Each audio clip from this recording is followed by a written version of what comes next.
Mans draugs Valdiņš hipotekāro kredītu paņēmis un savu māju būvēt bija sācis treknajos gados. Zeme bija dārga, būvmateriāli un arī celtnieki no Valdiņa noplēsa pēc pilnas programmas. Tad nauda izsīka, bet māja līdz galam vēl pabeigta nebija.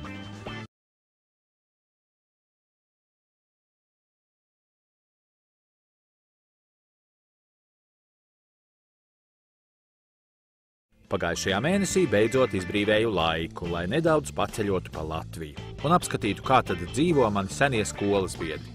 Tā nu aizdevos vispirms pie Alfrēda, izmanīga būvfirmas īpašnieka uz Valmieru, bet liels bija mans pārsteigums, kad Alfrēdu sastapu tukšā birojā un pavisam sērīgu. Jā, Jāni, saka man Alfrēds, tā nu tas ir, naudas nav un cilvēki manas mājas arī nepērk.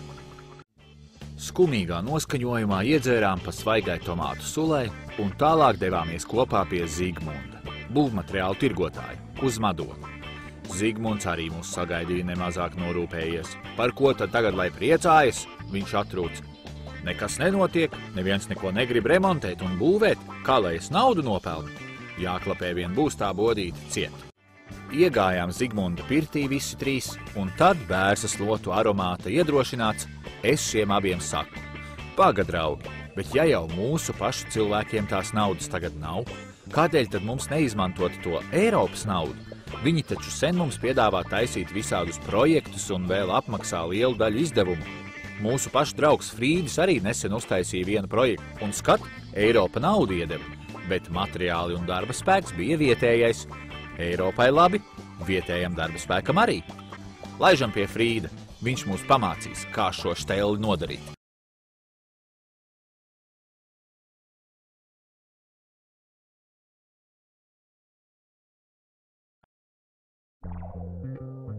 Manam draugam, Miervaldim Priedem, ir labs bizness. Viņš ražo kvalitatīvas koka mēbeles, ko pārdod Eiropas tirgū un par to saņem labu naudu, bet eiro valūtā. Savukārt algas un nodokļus viņam jāmaksā latos. Arī par izejvielām jānorēķinās latos, un tādējādi viņš zaudē uz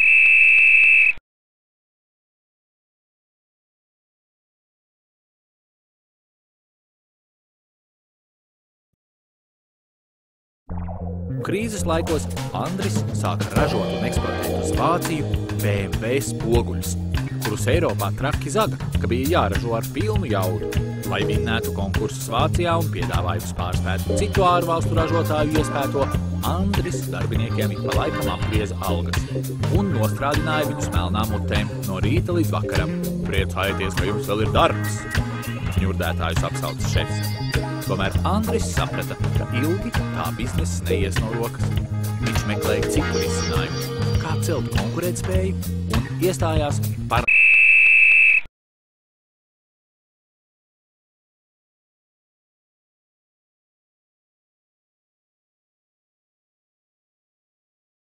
grāmatā bija piemērs par melnā zelta republiku, kurā gan labi auga banāni, bet netrūka arī naftas un dzelzceļos.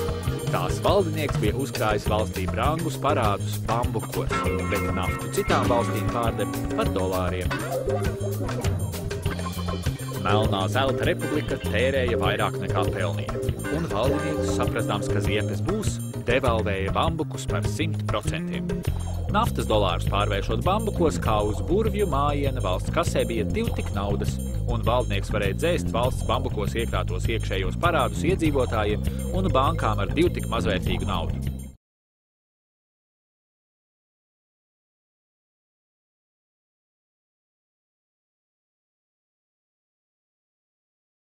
Līdzās Melnā zelta republikai atradās Zaļās zemes republika, bez naftas, bet ar ošu gatvēm un ziliem ezeriem ielejās.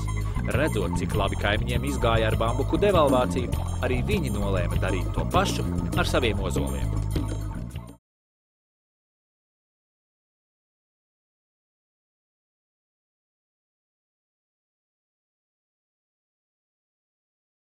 Zaļās zemes republika devalvēja valūtu.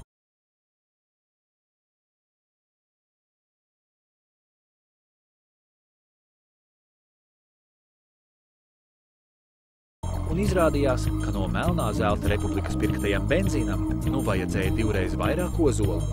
Mašīnas no ielām pazuda un mājās kļuva augsts.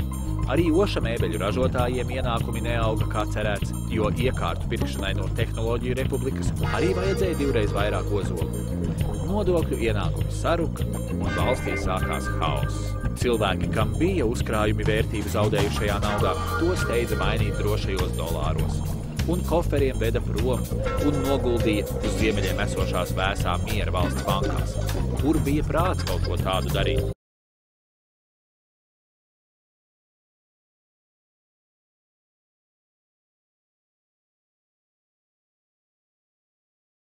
Pirms dažiem gadiem nolēmām ar radiem sakārtot mūsu vecāku lauku mājas. Bet tajā brīdī kaut kā nebija brīvas naudas. Čeku reku, tieši tolaik katrs gribētājs varēja dabūt bankas aizdevumu. Sanācām visi kopā un domājām, vai ņemt naudu no bankas, vai tomēr mēģināt pamazām pašu spēkiem veikt remontu. Tomēr vairākums, arī es, nosliecāmies par labu aizdevumam. Naudu 10 000 latu dabujām pietiekami ātri un ar labiem noteikumiem. Un atkal man nākas atkārtoties, bet jāsaka, tā krīze gan ir viena dīvaina lieta. Tad, kad krīzes ietekmē pagājušajā gadā eiro kredītu likmes strauji krita lejup un mani draugi sajūsmā berzēja plaukstas, manam kredītam maksājumi pieauga teju 2 reizes. Kādēļ tāda netaisnība, sākumā nesapratu. Lats taču ir gandrīz tas pats eiro, kā maza laiva cieši piesieta lepnajam kuģim. Kāpēc aizņemties latus ir daudz dārgāk?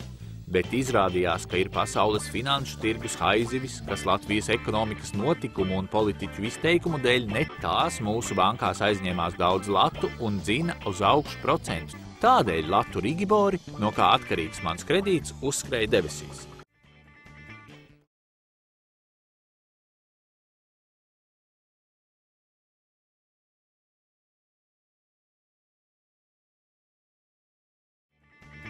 Paldies Dievam! Tagad uzticība atjaunojusies un likmes atkal zemē. Ceru, ka valsts vīri un sievas tagad sapratuši, ka pretrunīga runāšana un neskaidrība par valsts ekonomikas politikas nākotni var sāpīgi skart ne tikai valsts, bet arī iedzīvotāju maciņus.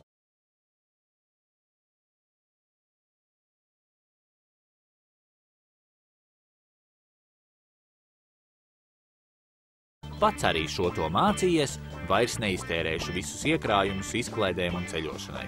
Turpmāk ik mēnesi drusku naudu atlikšu, lai man jau bankas kontā būtu rezerve, ja atkal kas ar tiem procentiem notiek. Ar likmēm ir tāpat kā ar bitēm. Nekad neko nevari zināt.